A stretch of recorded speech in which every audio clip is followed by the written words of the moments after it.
Шумурт шешке десе, омарта бал тап десе, сағынам шумуртыма, қайтам туған юртыма. Шумурттағын шешкеде, мендіне хаман бейде, сағынам йылым туңам, бар йылым туған үйде.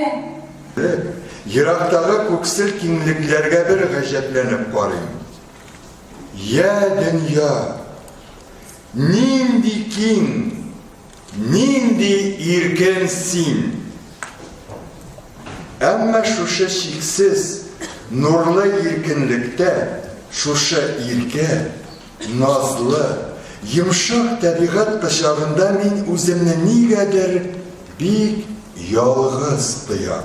Мин әлеге диктантка татар телен, татарча дөрес язуны никадәр камил беләм икәнен тикшерергә килдем. Татар телен мәктәпне дә аңлагач онытмадыммы икән әле дип, әлеге диктанттан инде яхшы нәтиҗәләр генә көтәм. Чөнки гаиләдә дә, туганнар белән дә татарча гына сөйләшәбез.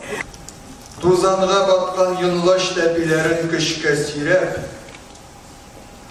ава түнә чыгалар.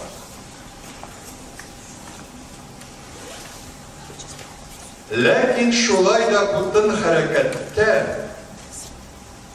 құлақ салыбырақ тыңласаң,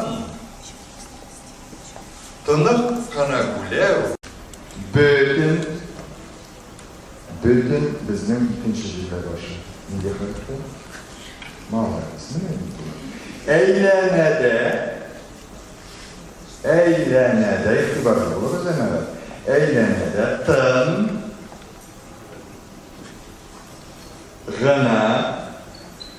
Татар теленә 2 ел элек мин өйрәнә башладым.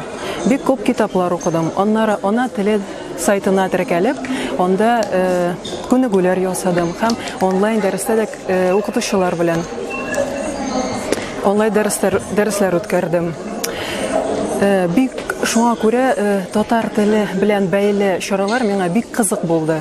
Шуңа күрә һәрбер берәр нинди җирдә татар теле турында берәр нәрсә ишетсәм, мин шул ук вакытта аны карап, анда барам. Менә бу татар диктант турында миңа минем бик яхшы дустым әйтте. Һәм мин катнашмый чара тапладым. Шуңа күрә миңа барырга туры килде. Бик шәп хисләр калдырды миндә бу әлеге чара. Әфәни сабый бик аңлаешлы иттереп аңлатып сөйләде, ул безгә яздырды дияргә инде. Соңгы вакытта татар телен тирәнтен өйрәнү белән шөгыльләнәм. Пенсиягә чыккач, бу минем иң зур хыялым иде. Хәзерге вакытта бу татар теле диктанты уздыру Россия буенча бик зур, бик яхшы чара дип уйлыйм. Күбрәк моны ешрак оештырырга кирәк булыр. Чит илләрдәге милләттәшләребез дә катнашса бик әйбәт булыр иде. Ераграк географияны киңәйтү.